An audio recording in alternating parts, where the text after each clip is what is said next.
찬송가 125장 함께 찬양하겠습니다.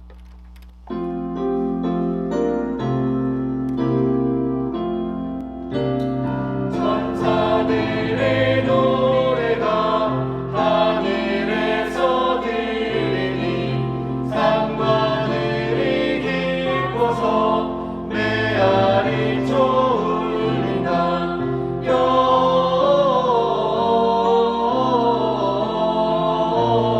영광을 높이 계신 주께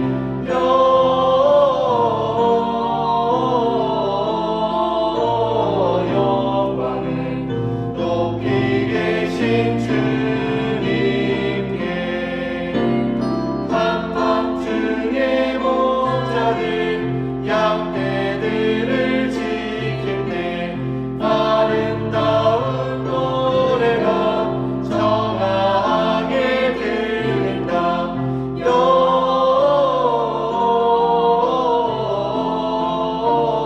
영광을 높이 계신 주께 영광을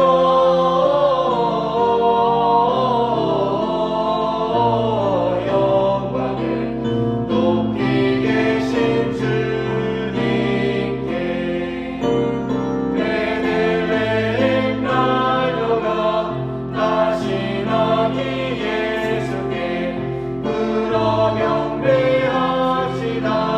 탄생하신 아기께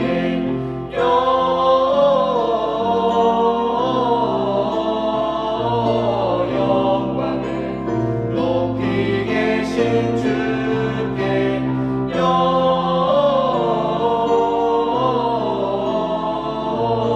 영광을 높이 계신 주님께 우유 안에 누이신 어린 아기 예수께 우리들도 함께 기쁜 찬송 부르자.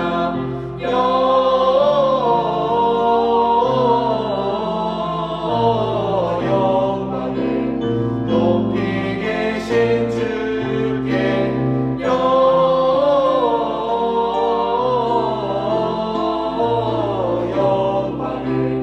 높이 계신 주님께 아멘.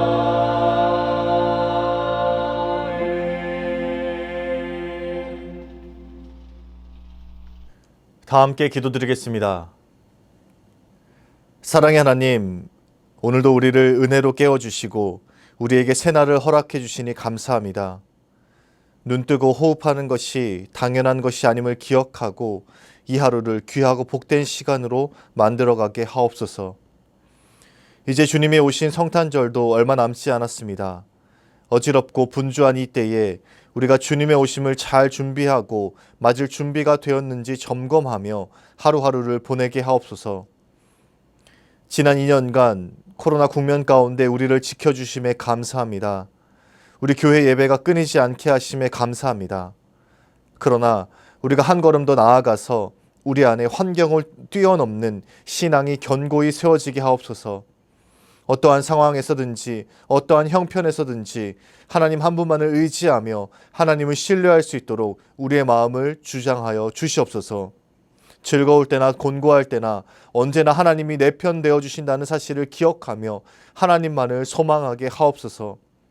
주님, 우리 교회를 이끌어 주시고 인도하여 주심에 감사합니다. 이제 우리 교회가 약속의 땅을 바라보며 준비하고 있습니다. 이 일들을 위해서 모든 이들이 합심하여 중보할 수 있도록 인도하여 주옵소서. 그리하여서 자자손손 하나님께 영광 올려드리고 하나님의 그 약속과 말씀이 끊이지 않는 우리 수유제일 교회 되게 도와 주시옵소서. 이제 주님께서 허락하신 말씀의 자리로 나아갑니다. 오늘 하루도 이 말씀 붙들고 주님과 함께 동행할 수 있도록 인도하여 주옵소서. 감사드리며 예수 그리스도의 이름으로 기도드립니다. 아멘. 오늘 하나님께서 우리에게 주신 말씀은 고린도전서 12장 7절에서 11절 말씀입니다. 각 사람에게 성령을 나타내심은 유익하게 하려 하심이라. 어떤 사람에게는 성령으로 말미암아 지혜의 말씀을, 어떤 사람에게는 같은 성령을 따라 지식의 말씀을, 다른 사람에게는 같은 성령으로 믿음을, 어떤 사람에게는 한 성령으로 병 고치는 은사를, 어떤 사람에게는 능력 행함을, 어떤 사람에게는 예언함을, 어떤 사람에게는 영들 분별함을, 다른 사람에게는 각종 방언 말함을, 어떤 사람에게는 방언들 통역함을 주시나니 이 모든 일은 같은 한 성령이 행하사 그의 뜻대로 각 사람에게 나누어 주시는 것이니라. 아멘. 오늘의 근본세 한 문장.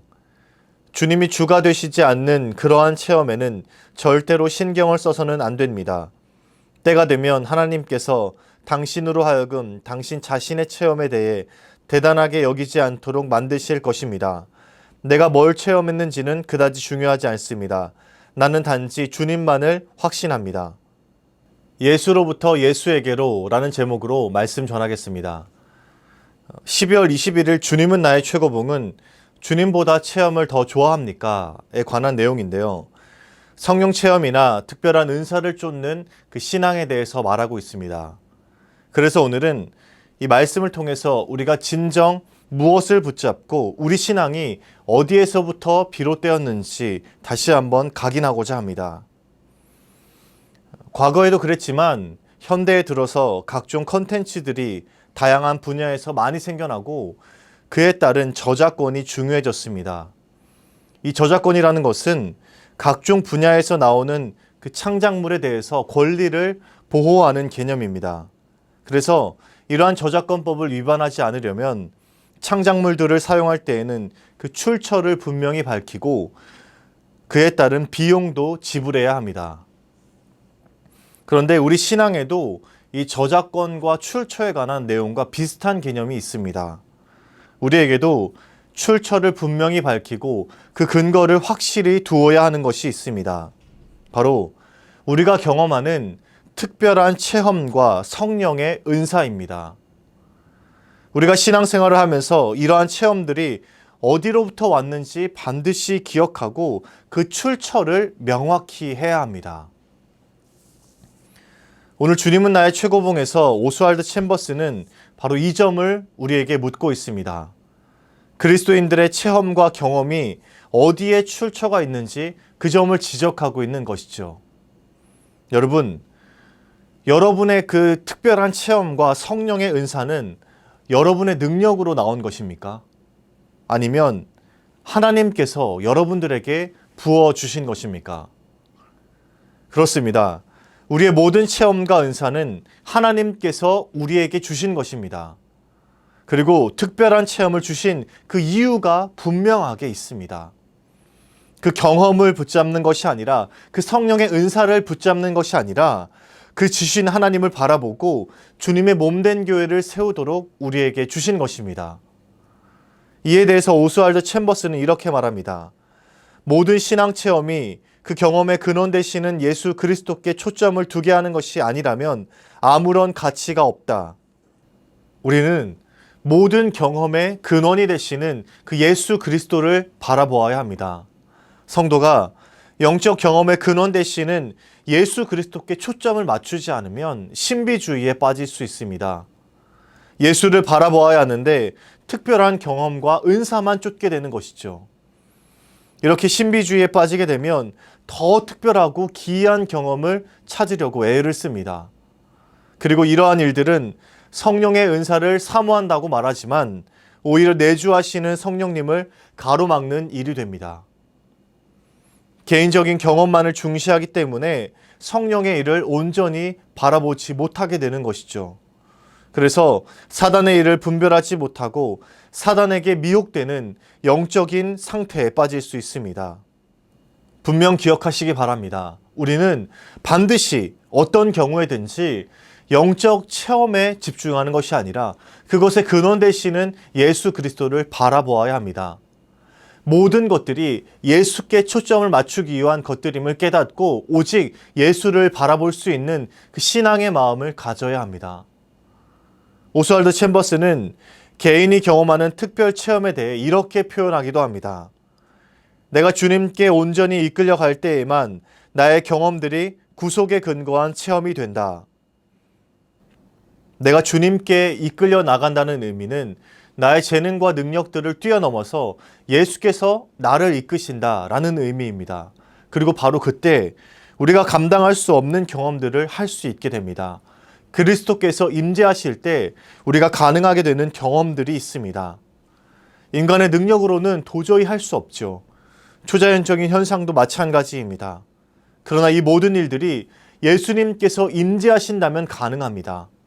그리고 그 경험들은 오직 예수 그리스도와 구원을 가리키고 있습니다. 이때에만 우리의 모든 경험이 의미가 있을 수 있는 것입니다. 예수와 십자가의 구원을 가리키는 경험만이 우리에게 참 체험이 되는 것입니다. 저작권과 출처가 분명하게 예수와 그 구원에 있을 때에 우리의 모든 경험이 의미가 있다라는 말입니다. 엘리사는 밭에서 소를 몰다가 선지자로 부름받았습니다. 그리고 엘리야와의 동행 가운데 갑절의 영감으로 사역하는 선지자가 되었습니다.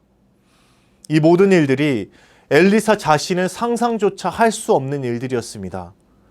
그러나 하나님께서 임재하시니 엘리사의 능력 밖에 있는 일들이 일어났습니다. 엘리사는 감당할 수 없었지만 하나님이 임재해 주시고 하나님께서 이끌어 주실 때 가능한 일들이었습니다. 베드로 역시 어부로 살다가 예수님께 부름받았습니다. 그리고는 예수 그리스도의 제자가 되어 성령 세례를 받고 담대하게 말씀을 선포했습니다. 사도행전 2장에 보면 여기에서도 베드로의 그 능력 밖에 있는 일들이 펼쳐집니다. 어부 출신이라고는 생각지도 못할 만큼 완벽하게 그 예수 그리스도의 복음을 선포하는 것이죠. 이건 역시 하나님께서 임재하셔서 주시는 특별한 경험이었습니다. 이 일들을 보고 많은 사람들도 놀랐습니다. 베드로에게 기대하지 않았던 일들이 일어났던 것이죠. 그러나 이 모든 것들이 예수 그리스도의 그 이끄심을 따라갈 때 나타나는 일들입니다. 우리의 능력 밖에 있는 일들이 예수께서 임재하실 때 나타나게 됩니다. 엘리사나 베드로나 그들 자신의 능력과 탁월함에서 이런 모든 일들을 경험한 것이 아니라 예수 그리스도로부터 나온 영적인 경험을 하게 된 것입니다. 분명 누구라도 특별한 경험을 할 수 있습니다. 도저히 이해되지 못하고 감당하기 어려운 그 체험들을 할 수 있습니다. 그런데 우리는 그 경험과 사건 자체에서 예수님을 바라볼 수 있는 눈을 길러야 합니다. 우리에게 주어지는 특별한 체험과 성령의 은사는 오직 예수 그리스도에서 비롯되었음을 기억하고 오직 예수에게로 나아가도록 주어진 것입니다. 그 성령 체험과 특별한 은사에 집중하는 것이 아니라 이것을 주신 분이 누구인지를 기억하고 그분께로 나아가도록 우리에게 주신 것입니다. 예수님이 10명의 나병 환자를 치유해 주셨지만 한 명만이 예수님을 영접하고 구원을 받았습니다. 누가복음 17장 17절에서 19절 말씀입니다. 예수께서 대답하여 이르시되 10사람이 다 깨끗함을 받지 아니하였느냐? 그 9은 어디 있느냐? 이 이방인 외에는 하나님께 영광을 돌리러 돌아온 자가 없느냐 하시고 그에게 이르시되 일어나 가라 내 믿음이 너를 구원하였느니라 하시더라. 신령한 체험은 누구나 다 경험할 수 있습니다. 그러나 예수님께서 우리에게 원하시는 것은 우리의 믿음입니다. 우리가 그것을 통해서 예수를 나의 구원자로 온전히 바라볼 수 있는가 이것을 지켜보고 계십니다. 그래서 영적인 경험보다 더 중요한 것은 믿음의 실제입니다. 믿음은 눈앞에 보이는 기이한 현상들에 집중하는 것이 아닙니다. 그 모든 것들이 예수로부터 비롯되었음을 깨닫고 예수에게로 나아가는 것입니다. 이것이 믿음이고 예수님이 우리에게 원하시는 모습입니다. 신령한 체험을 하지 않아도 좋습니다. 성령의 은사가 없어도 좋습니다. 우리에게 그 믿음의 실제만 있다면 그것으로 되는 것입니다. 예수를 나의 구원자로 바라보고 있는지, 이 모든 경험들이 예수로부터 비롯되었고 내가 예수께로 향해 있는지 그것만 확실하면 되는 것입니다. 사랑하는 수유제교회 성도 여러분, 여러분이 경험한 특별한 체험들이 중요한 간증이 될 수 있지만 그 이전에 먼저 예수를 온전히 바라보시기 바랍니다. 그 경험들의 근원이 되시는 예수를 바라보시기 바랍니다. 나아가서 내가 경험한 체험들을 드러내지 마시고 오직 예수만을 증거하시기 바랍니다. 바로 그때 우리의 믿음이 더욱더 견고해지고 주께서 우리에게 더욱더 놀랄 만한 경험들을 부어 주십니다. 오늘 나의 모든 경험의 출처가 예수로부터 비롯되었음을 기억하고 내가 예수에게로 온전히 향해 있음을 다시 한번 점검하는 귀하고 복된 하루 되시길 주님의 이름으로 축복합니다. 사랑의 하나님, 오늘 말씀을 통해 우리의 삶을 다시 한번 점검하게 하시니 감사합니다. 우리 삶의 모든 경험과 은사들이 예수로 비롯되었음을 기억하고 우리가 예수를 온전히 바라볼 수 있도록 인도하여 주옵소서. 눈앞에 펼쳐진 기이한 현상들에 집중하는 것이 아니라 그것들의 근원 되시는 예수를 바라볼 수 있도록 인도하여 주옵소서. 그래야 해서 놀랍도록 부어주시는 특별한 경험들과 하나님의 축복을 더욱더 깊이 누리며 경험할 수 있도록 인도하여 주옵소서. 연하여 주님 가르치신 기도를 드리오니 하늘에 계신 우리 아버지, 아버지의 이름을 거룩하게 하시며 아버지의 나라가 오게 하시며 아버지의 뜻이 하늘에서와 같이 땅에서도 이루어지게 하소서. 오늘 우리에게 일용할 양식을 주시고 우리가 우리에게 잘못한 사람을 용서하여 준 것 같이 우리 죄를 용서하여 주시고 우리를 시험에 빠지지 않게 하시고 악에서 구하소서. 나라와 권능과 영광이 영원히 아버지의 것입니다. 아멘.